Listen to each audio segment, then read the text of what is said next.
Welcome to The Whole View. I'm Stacy Toth of Real Everything. I'm here each week to dive deeper into how we can find happiness and health inside and out through self love, body positivity, and discovering new ways to be our best selves. Before we get started, a reminder this podcast is for general educational purposes and is not intended to diagnose, advise, or treat any physical or mental illness. And while Dr. Allen is a medical doctor, he's not yours. So we always recommend that you see a licensed health professional accordingly. That said, I would like to welcome our guests today. We actually have two. We have the rural doc, Dr. Alan Lindemann, MD. He is an obstetrician and maternal health expert who advocates for quality health care for all. He's been learning, practicing, and teaching for 50 years with over 6,000 babies delivered and achieved a maternal mortality rate of zero, which is the goal, but not always the case. So excellent, and thank you for that. Fighting for all of us ladies. I am a big fan of his work as it relates to empowering women for their own healthcare. And he authored the book Pregnancy Your Way, Choose a Safe and Happy Birth. And today we're also joined by his co-author on that book and to discuss their other book, Modern Medicine, What You're Dying to Know, a Consumer Action Guide. Diane Haugen is a writer, editor, and teacher. And after she graduated from Carnegie Mellon with her second master's, she began co writing medical books with her partner, Dr. Lindemann. And they have created many valuable resources for women everywhere, including a website and his blog posts and podcasts, which have been visited by people from 117 countries. Welcome to you both to The Whole View. I'd love if you could tell us a little more about yourself, maybe a fun fact about your relationship that we wouldn't know otherwise. Well, thank you very much, Stacy. Probably Diane is better at talking about the fun part, but how we met was the book. I was looking for somebody who would help me because I realized that I didn't have a master's in English, and so I needed somebody who could put things together. So Diane is a wonderful researcher and a great writer. So she put the book together. And that's how we met, and we've been together for the most part of since about 1990. I love that. Welcome, Diane. Thank you. It's a great pleasure to be here.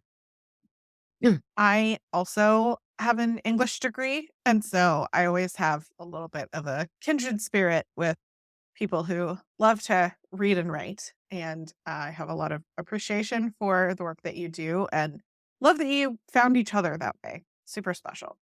Though that is a very different topic from what we'll talk about today. Normally, I do more of an interview style show. I actually read the books, which I know doesn't often happen with podcasts, but as an English major, I love to read.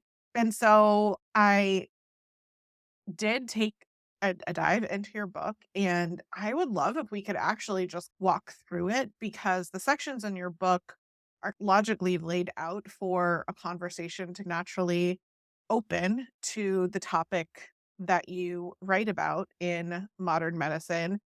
I love a good pun. So the fact that you say what you're dying to know, a consumer action guide, I think is very apt to what you wrote about. Could you maybe start with what it was that drew you to write specifically around consumer awareness in the medical industry specifically? Yes, and I'll start and then I'll leave Diane some time. For years, first of all, I love my career, and the fun part has been people, meeting the people that I've come to meet. I really met most of them. I'm talking about 99% are great people. They actually taught me a lot about life. I listened and learned from all of them. And I really enjoyed the partnership. A couple of weeks ago, I had a LinkedIn conversation with the head of surgery at the University of Minnesota. And it's ironic because I had sent him some patients with pancreatitis. And he had given them his personal telephone number. So we started talking about that. And he said, well, what you need to have a good outcome is a good patient relationship. So this book is all about preserving good patient relationships and talking about what interferes with a good patient relationship, the danger that we now see attacking the patient relationship. So, Diane, you want to talk about that a little bit? At the time we wrote the book, we thought that consumers could take action and go to their legislators and talk to them about the need to keep the patient relationship intact instead of allowing big business medicine to take it over and destroy that relationship. And we've seen that really doesn't work. It's so complex. The whole situation has gotten so complex that legislators don't even understand what's going on. And so, yes, how do you get that relationship back? And in truth, I don't know whether you've heard of primary care physicians, but that's the only way you're going to get a relationship back with your physician is to find a direct primary care physician who is a primary care physician. Basically, big business medicine has destroyed the primary care physician. They're just disappearing all over the place. And the only way to get it back is to find a direct primary care physician. Yeah. And they're And I want to talk about that for a little bit, Diane. sure. Okay.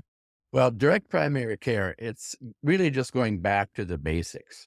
And what happens with direct primary care is that you need a patient population of 5 or 600, and you need to charge them, say, $85 a month to belong to that group. In return, you get all of your visits for that price of $85, and you get your labs for cost, and you get your medications for cost. So it's really a good deal for consumers. The problem is that insurance companies hate it because it cuts them out, and they make a lot of profit off of putting themselves in between the doctor and the patient.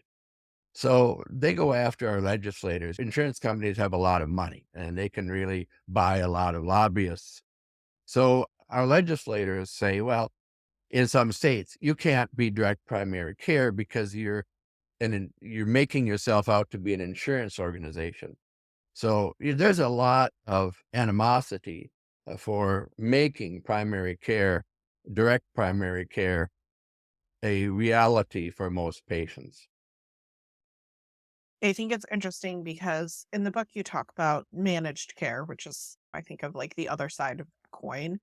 And as someone who I'm a foster parent, and so I've had multiple children who have been in my home under Medicare and trying to get support for specifically mental and physical health under Medicare compared to my children, either even just under regular medical care, not direct care like you're talking about, but even just going through the pediatrician through the insurance is night and day in terms of the resources that are available and the complications of trying to book someone and all of the things that go into it. And it was fascinating to me to read about your perspective as a physician on the other side of managed care.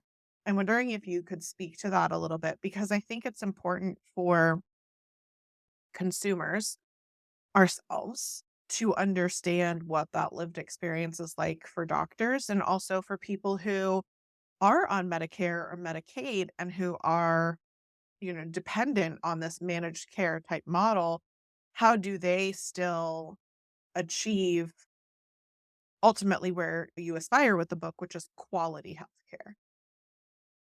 Well, I'll try to answer that.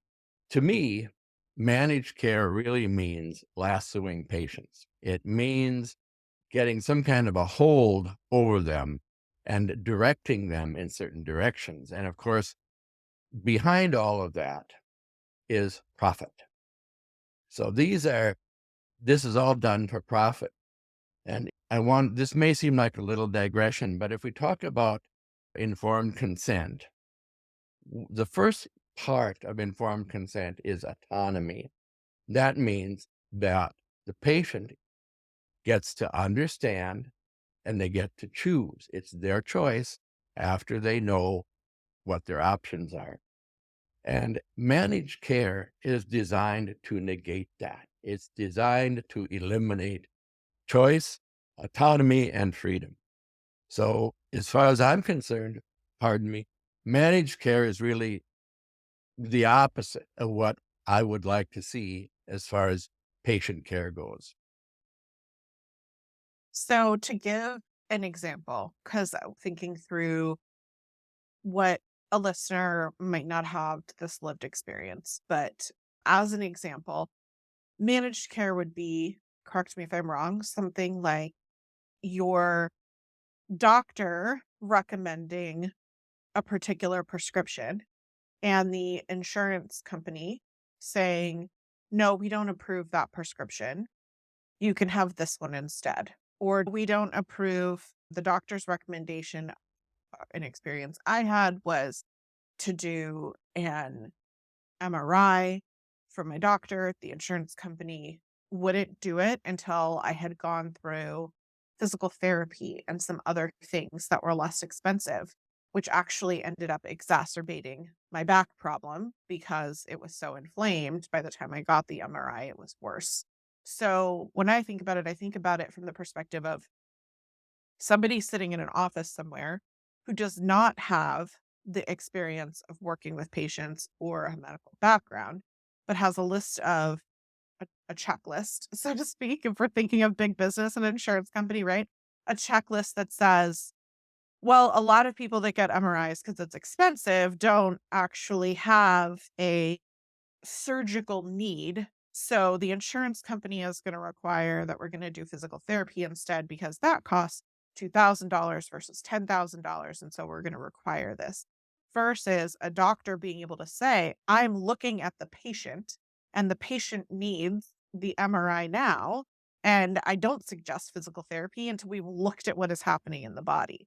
And I think that's an experience that a lot of consumers have probably had before, or if you haven't, you might in the future, and be thankful that you haven't because you're essentially between a rock and a hard spot in terms of hearing medical advice from your provider versus being told by someone in a bureaucratic role, no, we're not going to do that. We're going to do this other thing.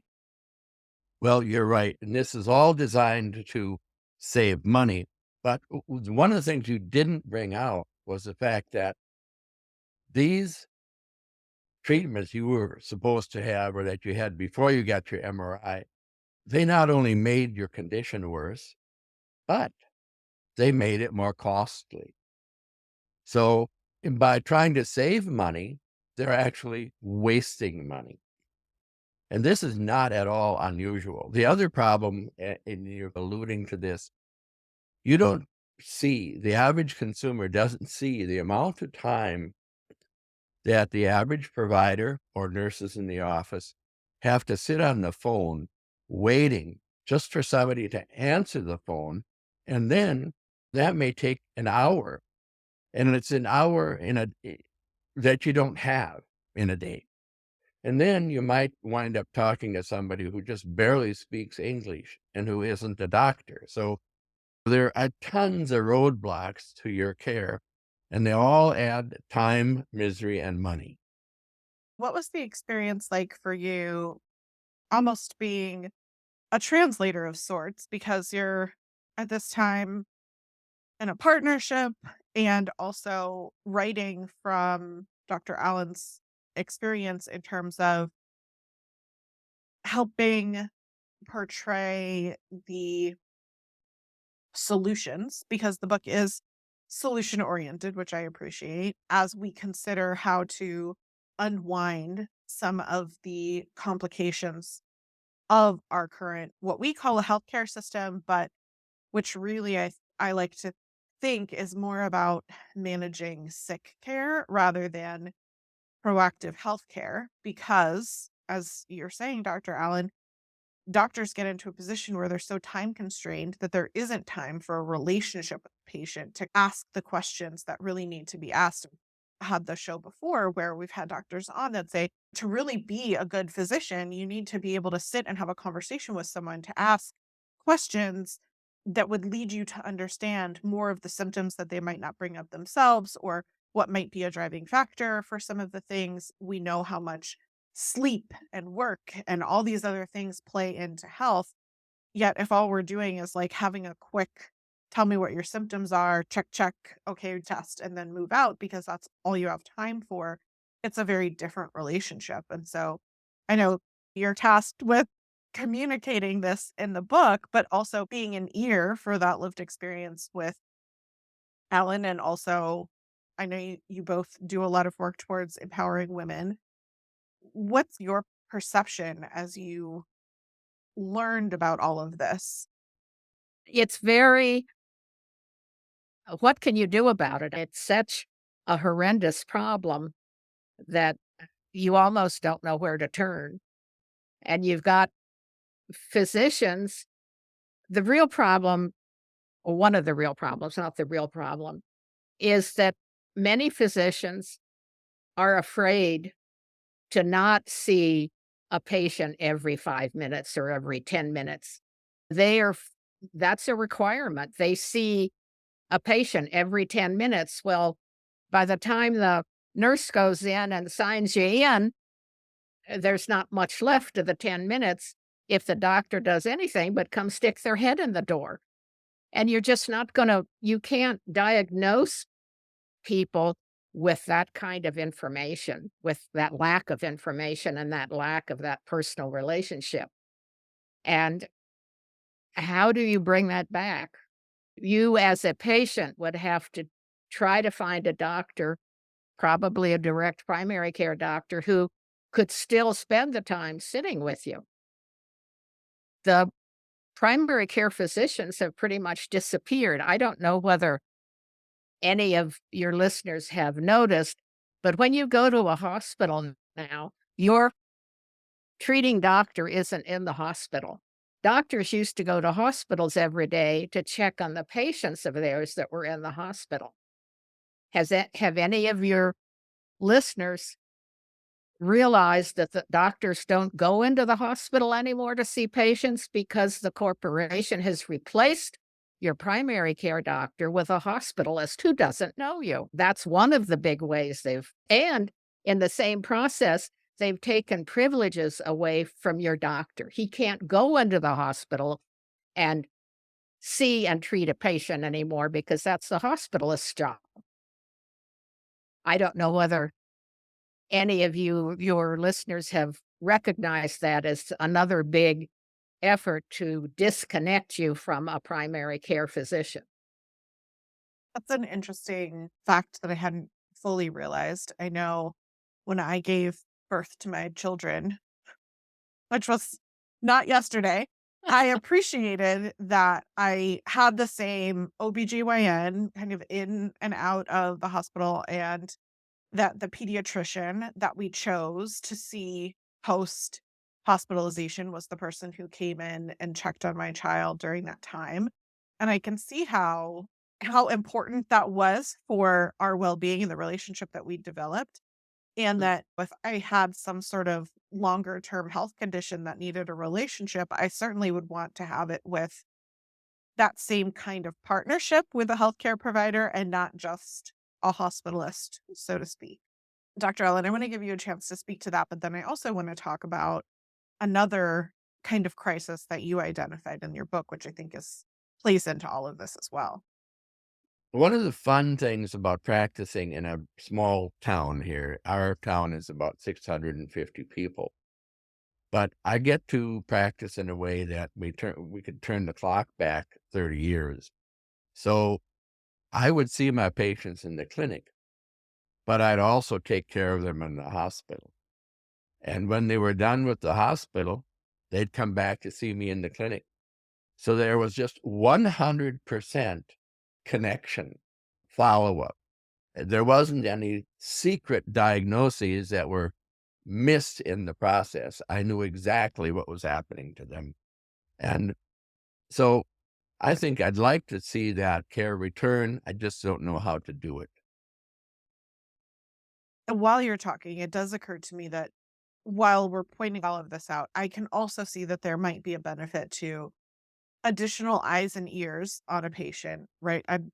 As much as it is 100%, maybe it's 99.9% motivated by profit. I can also see that as someone working in a rural area, maybe you have a patient with a condition you've never seen before. You go to a hospital where there's another doctor who, a larger metropolitan hospital, and he has had that experience, and that's part of the growth and learning that you talk about, right? That can come together when people have partnership in hospital. And I imagine that maybe insurance companies think that they're helping that. I can also see how it would be really difficult to have that connected relationship when you're fighting over whose job is what, when and where, in terms of who charges what, who files the paperwork, and all those kinds of things versus focusing on the care of the patient.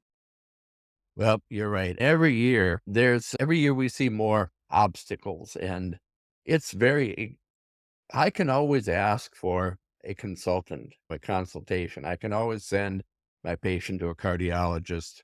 And very often I would pick up the phone and make sure that the patient got that appointment. One of the problems we had is if we let the receptionist or the nurses do it, they'd get the appointment for 3 or 4 months down the road. And that doesn't work for most of the time. So if I pick up the phone, call the doctor, then that doctor is likely to pick up the phone and call me back when the patient leaves. And that is very good continuity of care. Well, I'm glad that you brought up nurses. One of the areas that you talk about in the book is the shortage of nursing candidates and nurses in general. And it reminded me of the similar crisis that we face in terms of retaining quality teaching staff. And I think your kind of knowledge and experience might be helpful to take a kind of modern look at where hospitals might be able to attract nurses. I think I use the word attract very intentionally because I hear a lot of enticement and chasing people with bonuses or short term incentivizing, which doesn't build that long lasting partnership and the things that you talk about in the book in terms of what might frustrate someone in that position. And so I like the ideas that you had through that lived experience that really would attract and retain people in that position. And that mindset could really be applied in a multitude of different fields where people are struggling to find quality employees long term. Well, yes, thank you, Stacy. I appreciate that opportunity.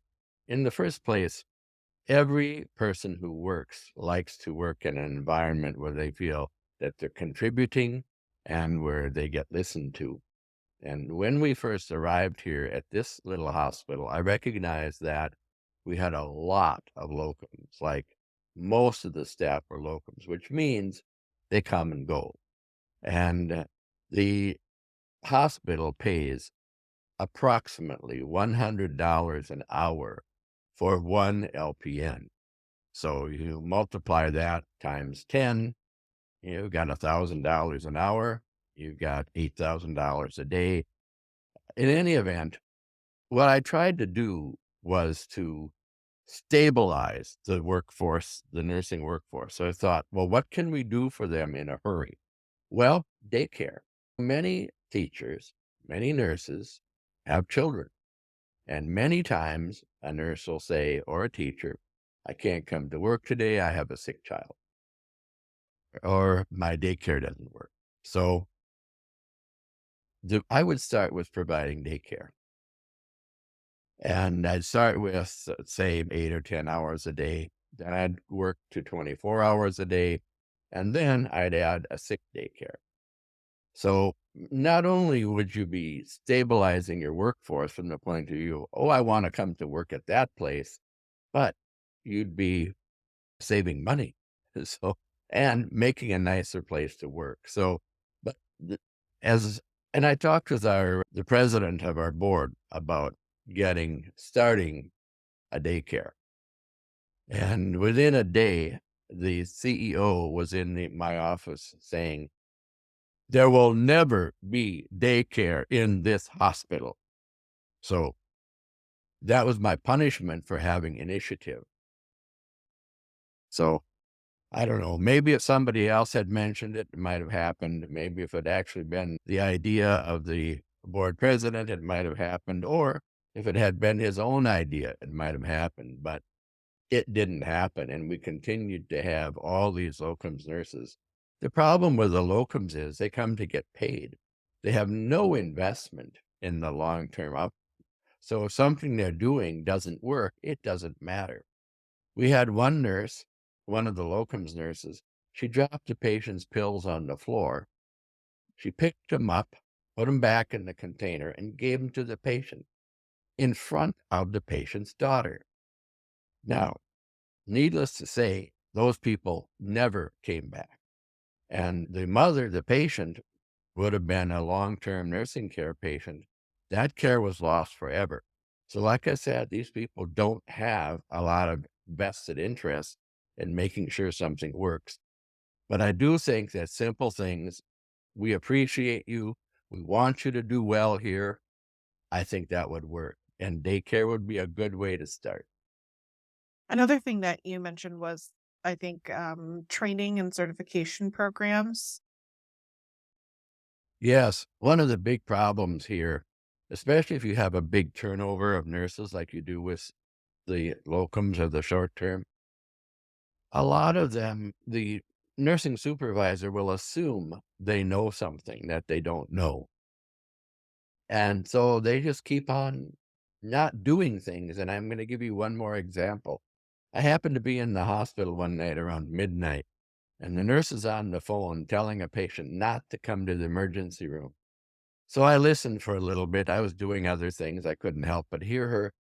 And so I said, who was that? She said, I don't know. Can you imagine talking to somebody for 5 minutes and not knowing the name?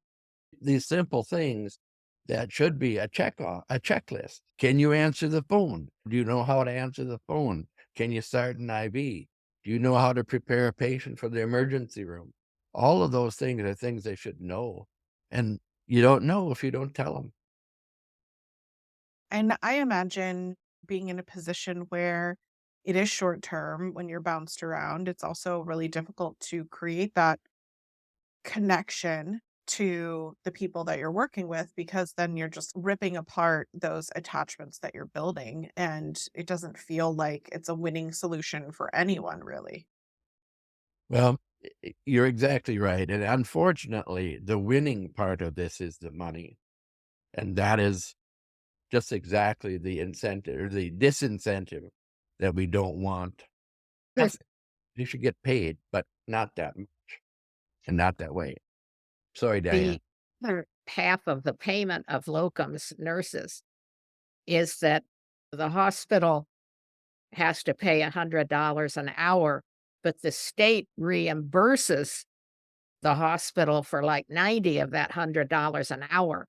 So what happens is the locums nurses come out being a lot more inexpensive to employ than a regular full-time nurse. There's no health insurance, there's no retirement, there's no benefits.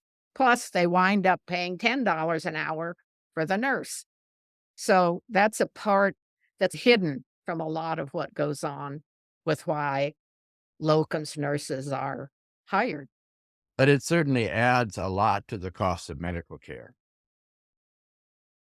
I think that plays into another area that you talk about in the book, which is patients looking at and having access to the outcomes of the health professionals that they're working with.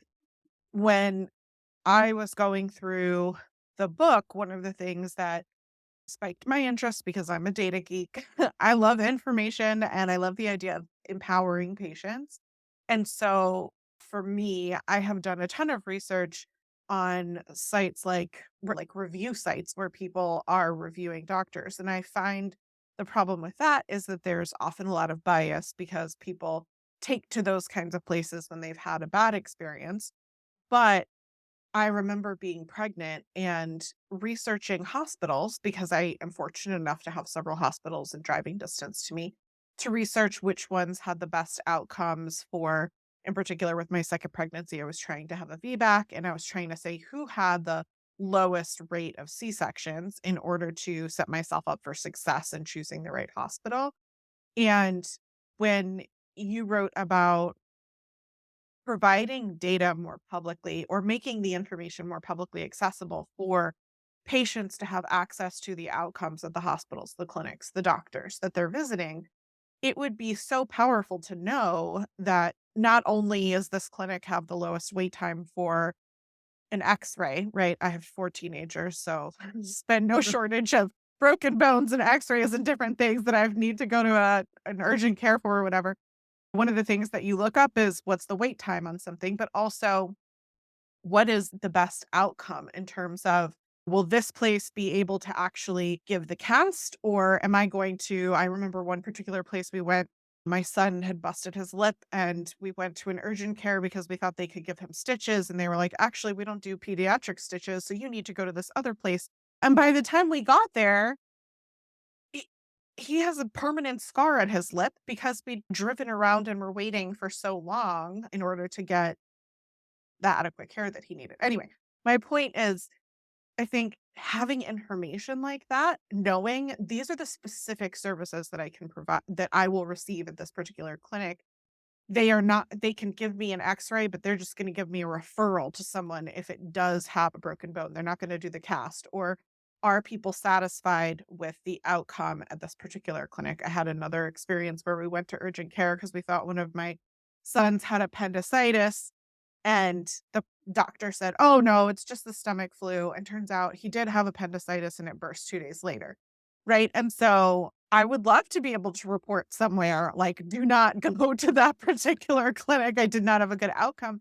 But other than, I don't know, Yahoo reviews or whatever it is, that I'm not aware of some place where we as consumers, patients, and doctors can report this data that feels like it could be incredibly empowering. Well, you're right. It should be available. For example, you were talking about wanting a VBAC. That information should be available. In other words, does this group or does this doctor even do VBACs? And if they do, how successful are they? How many of them turn into C-sections anyway? I've done hundreds of VBACs without any difficulty, and I would say 99% of them have delivered vaginally. As a matter of fact, I can't think of one who wound up with a second C-section. So, but there should be that information somehow. Sometimes people can find out from their neighbors. And if you belong to a group, you may find that you've got 3 who've gone to a certain doctor who've had certain experiences. And word of mouth is probably your best bet now, but there is no really good computer technique for finding out about, if I go to this doctor, how likely is it that I'm going to die? How likely is it that I'm going to have a C-section or a VBAC? So yeah, that information is not available. Although I have to say, they probably know whether I had my tonsils out in 1956 or not. When you decide to get a license, you give up a lot of delicate information that can be made public anytime, but it really isn't made public it's not made available to the public. In fact, I would add that it's harder to get information now than it used to be.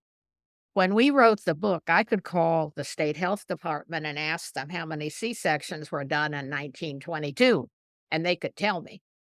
But now they can't give any, they won't give you any. They stopped collecting C-section information, and They will only give you a very limited amount of data, and it's got to be totally washed of HIPAA restrictions. So basically, it means you can't get any information that's useful. I can get, if you spread it over 4 years and make it generic enough, they'll give you a number. Well, that's not what you need. You need something specific. So I would say that it's much harder to get information now. And a lot of the online health grades and some of the sites that rate physicians, uh, the stuff stays up there for years. The physician's long gone, and the health grades information is still up there. So that's an as you say, it's hard to get information off the web that is reliable. Yeah, I have found that a lot of those health grades are not helpful. Just I have to, after having my own experience with medical providers, be very different than a review that was put up, or the review might be very specific to the person. Like, I called and I didn't get a call back, and now I'm bitter, so I'm going to leave a 1-star review kind of thing. Versus what I want to know is, am I going to get quality of care with this person? If it takes them longer to call me back, and that's because they're spending more time with patients, that's worth me getting in the door so that I can have a doctor that sits with patients and has conversation. And it took me decades. Fortunately for me, I spent the majority of a decade either pregnant, giving birth, or nursing children. And so I had a phenomenal OBGYN after my first terrible experience, finding one that would do a feedback. And for those listeners, sorry to have used a term that's an abbreviation I didn't share, that's vaginal birth after cesarean. So when I was s- pregnant with my second son, I became much more aware of the kind of care that I wanted, found a doctor who would sit with me and provide that, and really became a general doctor, a general physician for me for about a decade. But then after that, it took me so long to find a physician that felt safe and comfortable. As a woman in a larger body, every time I would go see a physician, it was assumed that I had a problem related to my weight. Even honestly, I could go in with a broken arm and they'd be like, well, you should lose weight. And so it took me a while to find a place that felt safe and knowledgeable. And the only way that I found that is by, as you're saying, word of mouth, but on the internet, right? By reading forums where people were talking about size inclusive doctors and doctors that would actually sit and have conversations about symptoms and your health, and not just superficial pop your head in, tell you go lose weight and run off and do something else. And it has been that same kind of journey with my children who all have neurodiversity and different kinds of needs, like trying to find a medical professional that aligns with what both you want, but also to give expertise to challenge what you think you might know as a parent and their own experience as a doctor, and finding places where I can trust, yes, this is an instant where medicine is important in our life versus lifestyle recommendations for some other kinds of things with neurodiversity and different things that we tried at first. And I think if I've had these experiences generally as a healthy person for as long as I've had, and I gave multiple instances, basically every experience that we've had with urgent care, no matter where it is, the appendicitis, the broken elbow, the lip stitch, those all three came to mind for me because we don't really need care that often, but all three of those instances were horrible. Like, they look back and they're like trauma experiences for my kids. And I don't remember having that same kind of experience as a child when I needed care, or these kinds of stories that you're telling about this direct kind of care and the support that ideally would be great for people. I think about the show Virgin River. Do you watch that show, Dr. Allen? I haven't, Diane? but we've got something else to do. Well, I don't know if you would enjoy the show, but it's based in a small town, and she is, I think she's an NTP, she might be a nurse, and she moves to town to work with a doctor who runs his own direct practice in a small town. And so while the show is much more about the town and the people and all the things, it's rooted in their doctor's office, which is essentially a house that the first floor is his his practice. And the kind of care that you're talking about is very much in line, listeners, with, if I'm sure a lot of them have seen the show Virgin River, right? Where there's a relationship and sometimes they have to refer out to the bigger city hospital or to different kinds of things. But in general, they know the people of the town and they're giving considerate care. I think where it gets hard for me is branching out on a larger basis for people who might not have access to pay out of pocket for the $85 a month for care, or to have to find someone who provides that because they live in a small town that doesn't have something like that, right? And that's where you end your book, is this idea of trying to figure out a public policy, public health, so to speak, for ensuring that there's quality health care for all people. So I'm wondering if you could share a little bit. You refer to Oregon's approach, but I'm wondering if you could share a bit about where that intersection of what we're trying to achieve crosses with income, what insurance someone uses, where they live. Like, how do we try to find some sort of solution? Like, what would that ideal world look like for you, and how could we achieve it? Well, I should I'm going to create some enemies, some doctor enemies here now, if they're watching you. So anyway, I would say single payer, universal health care. It's just only reasonable. Most countries have universal health care. Just imagine if you had to have insurance to get the police to come to your house, or if you had to have the right insurance to get the fire department to come to your house. Well, we provide public services. It's not that it's a foreign idea. But the biggest problem, I think, between where we are and where we need to be is the insurance company. Just think, if we had single payer health care, which should be easier to administer and easier to administrate, just think of all the insurance agents that would be out of business. Insurance is a big deal in our country.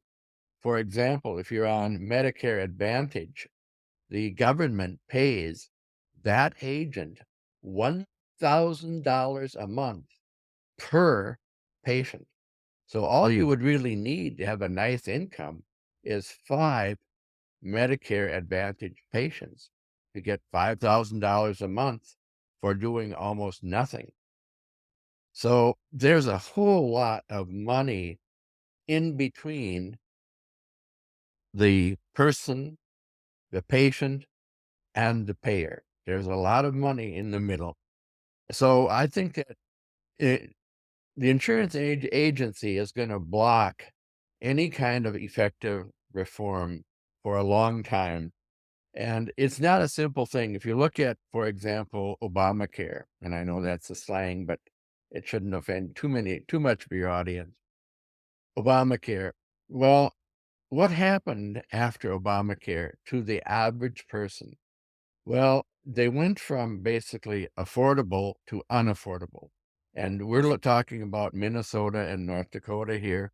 The average family, the family of five, it went to $5,000 per year per member for a deductible. And that was in addition to $2,500 a month. So you could wind up paying $60,000 a year for health insurance and not even get a lot out of it. So the insurance company had to buy in to Obamacare or it would never work. And you can see that it did buy in because, again, who's making the money? Insurance is making the money. That's where the profit is. So we really need to deal with insurance, and that was one of the reasons we have the Rationing Healthcare the Insurance Way chapter. Again, we'd have to have legislators that would turn off their ears when the insurance lobbyists came in to try to talk to them. I think the other thing you have to do is you have to let go of the notion of, gee, is this some other, label it something bad.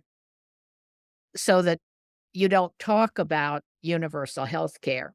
What you have to look at is that no developed country lacks universal health care, not one. And the critics will sit around and complain, well, oh, well, the people in Canada can't get health care, so they come across the line and get their health care in the United States. Well, they don't get their knee replaced right when they want it to. They get it replaced when it's ready to be replaced. We had, when we lived up near the North Dakota line, there was a chiropractor who practiced and had lived in the United States most of his life, but he married a woman from Canada, and she had a son that had whatever that disease is that they get old quickly.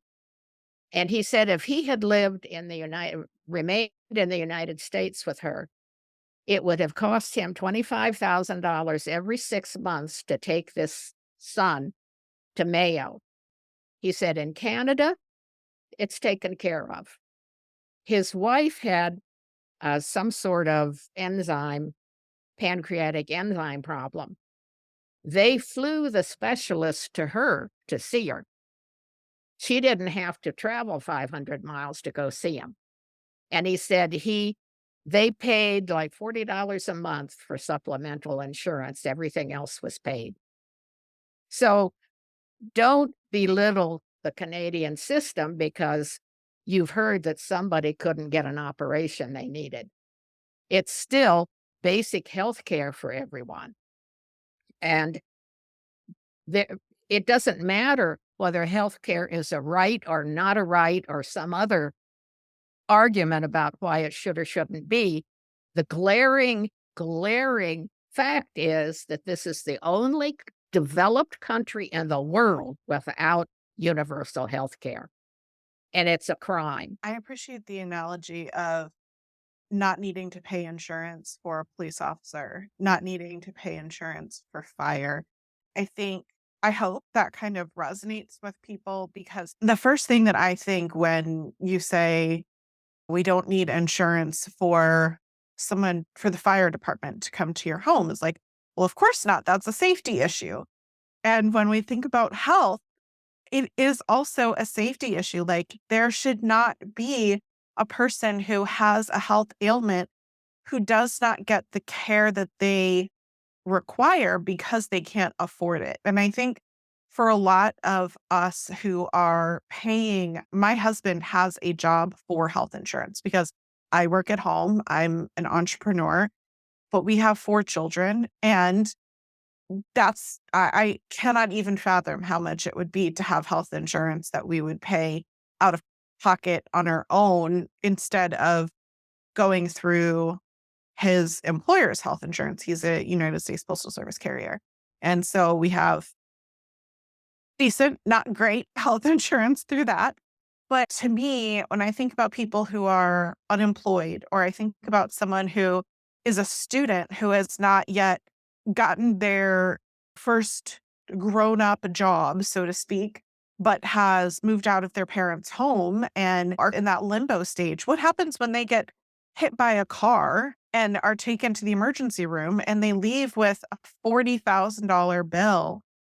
Should they really be saddled with debt of getting care to not like their choice is to die or to be in debt? And to me, that doesn't seem right when we look at and compare something to the safety of fire department or police department being public and being provided. And for some reason in this country, we have our brain wrapped around the fact that, but that's a private service, and that I think some of it has to do with the idea of healthism and the privilege of, but I want to pay for the better doctor. I can afford it. And so therefore, I'm going to have better care. And I think we really have to break down some of those stereotypes in our head around quality of life and healthcare in general being something that someone deserves more than someone else, because we all deserve to, if everybody's mother if we can think about it from the perspective of our mother and not ourselves, we would want our mother or our neighbor's mother or whoever to be able to get the cancer treatment that she needs, regardless of the income that she may have. And I think it is hard to even think about how very different it is in other countries that there are families in America whose children are sick and they say, well, we're just going to see if they're able to fight through whatever this is instead of going to the doctor because we don't have insurance and we can't afford that. And then the problem exacerbates and compounds and the child has detrimental outcomes or potentially even dies. And we, as people who are not necessarily directly involved, are responsible if we're not advocating for some sort of something for everybody to have quality healthcare. It doesn't need to look like Canada's. If people have a problem with Canada, it doesn't need to look like whatever. But I think the problem that I face when I hear about all these things, I'm like, it doesn't work. There's so many things in this country. I worked in the government and in the federal consulting space for over 2 decades, and there are so many things that do not work. When you're talking about, like, how the Medicaid agents get paid a lump sum of money, there are so many things that we as taxpayers are throwing money at.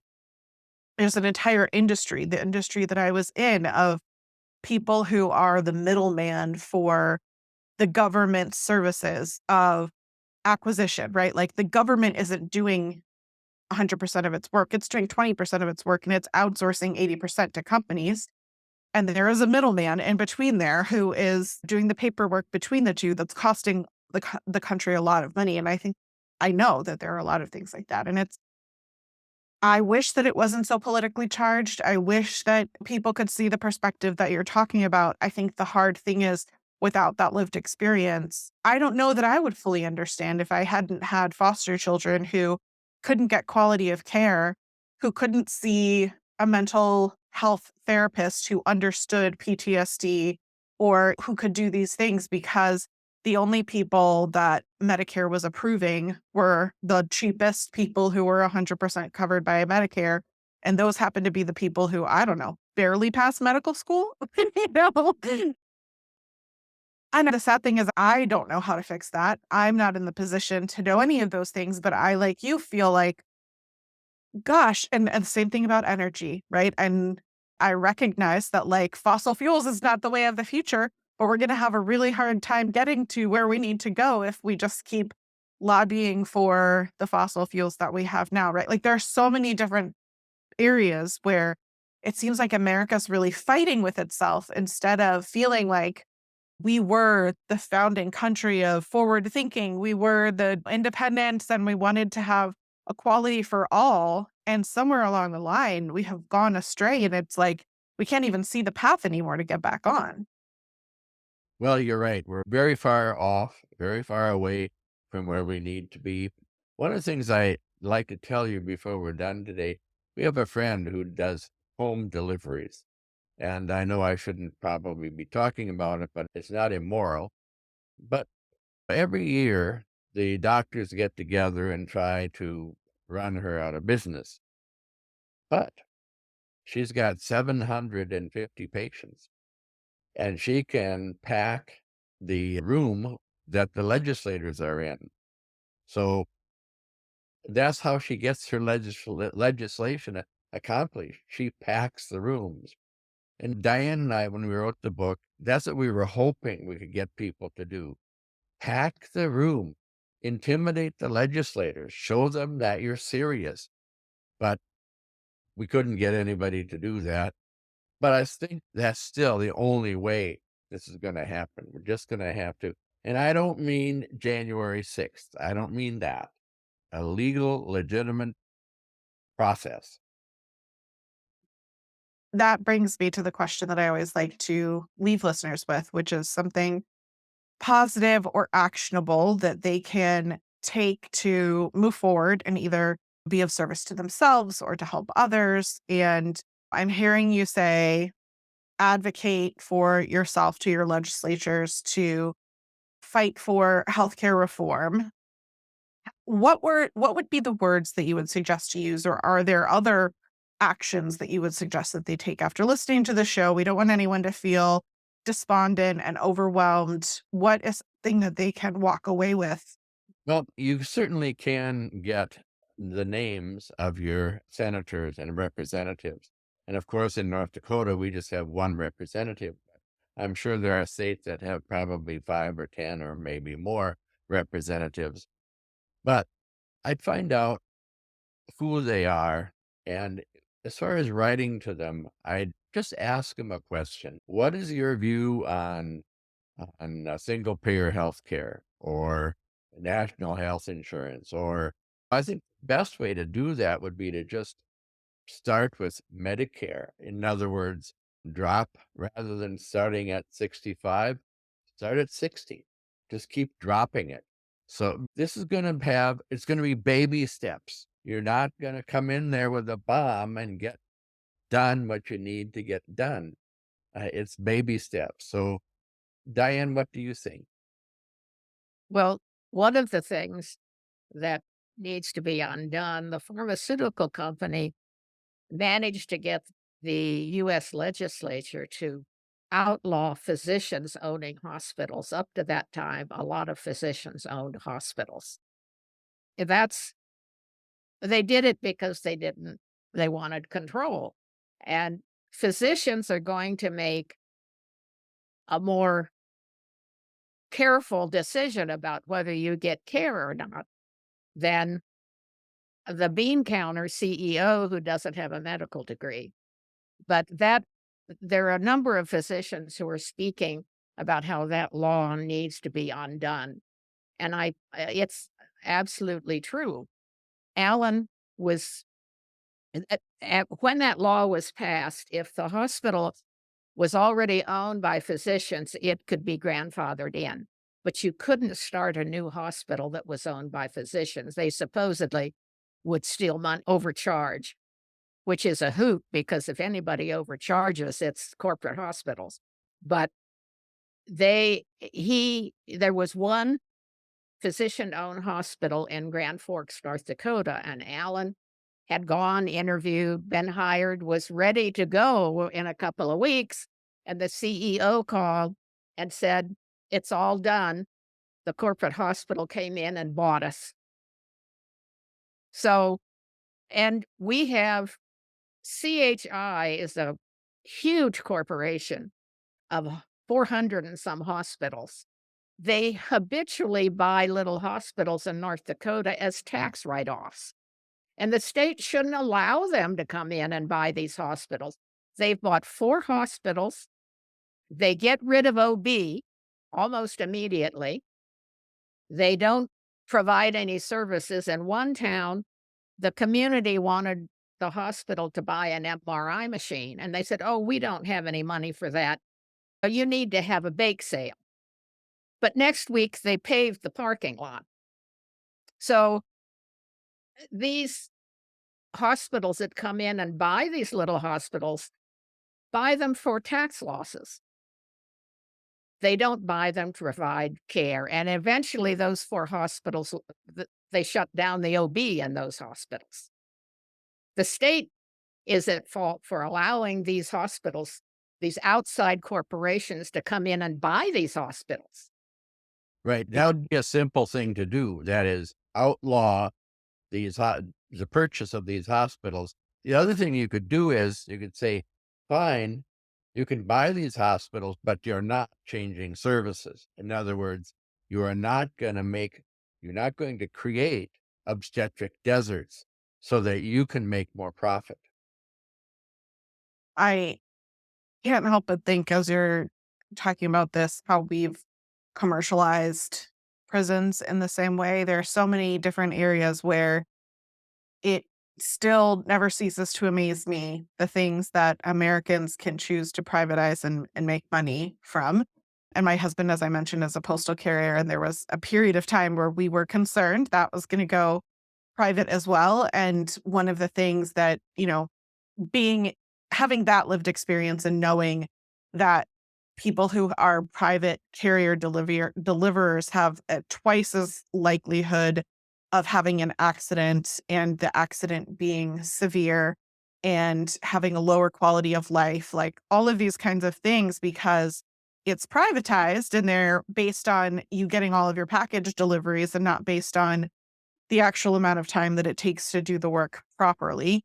And I think that's such a good example of all of these different areas where I don't have enough lived experience to know about the things that you're talking about and having them be bought by private corporations. But what I can say is overall, when we look at what's happening in America, nothing really great is coming from a lot of these personal services being privatized and made for profit unless and until people are saying, I'm not getting the service that's deserved and we have to fight for something better.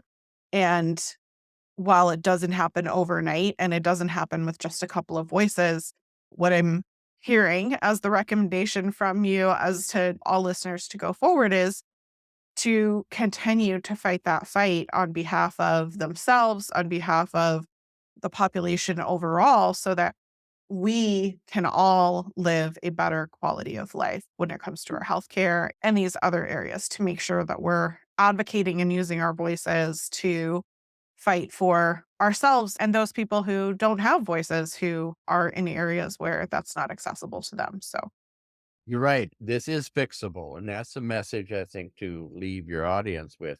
It is fixable. We just have to start fixing it. Dan. I wanted to say something about Medicare. Medicare has farmed out this Medicare Advantage stuff, but for years, Medicare has not reimbursed hospitals and physicians the same in each state, which makes no sense. When Senator Conrad was in Congress, he continually brought attention to the fact that North Dakota rates in like the top 10 state for the quality of the Medicare that it provides residents. It's paid like the bottom reimbursement for the care provided. In other words, every state gets a different rate of payment for the same procedure that's done in the state by Medicare. And that is absolutely something that needs to be out in the open and it needs to be fixed.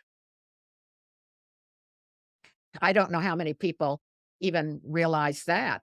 But Medicare should be cleaning up its own house instead of farming stuff out. Listeners, if you're interested in learning more, Modern Medicine, What You're Dying to Know, has a ton of information and it's actually free on Kindle Unlimited right now. I don't know if Dr. Allen, you're aware of that, but for people who have a membership on their Kindle app, I was able to get it for free. And of course, there are paperbacks on Amazon or you could ask a local bookstore. I want to point you to Dr. Allen's website. So we'll put a link in the show notes for you if you want to check that out. You can also check out different articles and resources at rural.com, and that's ALAN. And we'll put, like I said, links in the show notes for you. I want to thank you both so much for being here, for advocating as you do for all people. And Diane, it was a pleasure to meet you. Thank you for bringing Alan's work forward to the world in book and written form. Is there anything that you'd like to say to listeners before we sign off?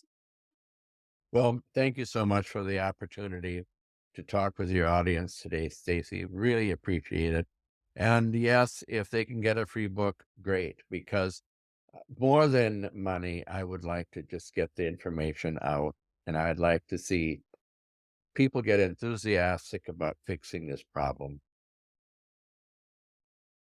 Absolutely. Well, I appreciate that. And hopefully you still get royalties or whatever it is from Kindle Unlimited, but it's a great reading program. I like to read a lot. So I use it and was happy to see that your book was included. So listeners, thank you for tuning in today. We've put a list of those resources in the show notes for you at realeverything.com. And I want to remind you that you can get today's show and any show in the future delivered free to your inbox without commercials at patreon.com/thewholeview, where all of your shows will be delivered ad-free. which is a great way to support the show that we create and produce ourselves. If that's not for you, that's totally okay. I'd love for you to support the show by leaving a review or subscribing in whatever podcast app you're listening to. Costs you nothing except about 30 seconds of your time and makes a huge difference in my being able to continue to do this work. Don't forget to follow in whatever app you're using. As always, we appreciate your willingness to be open to growth through your own personal change, but no one is perfect. In listening, learning, and unlearning, we can choose to become better versions of ourselves for ourselves. Thank you so much for being here. And listeners, we'll be back again next week.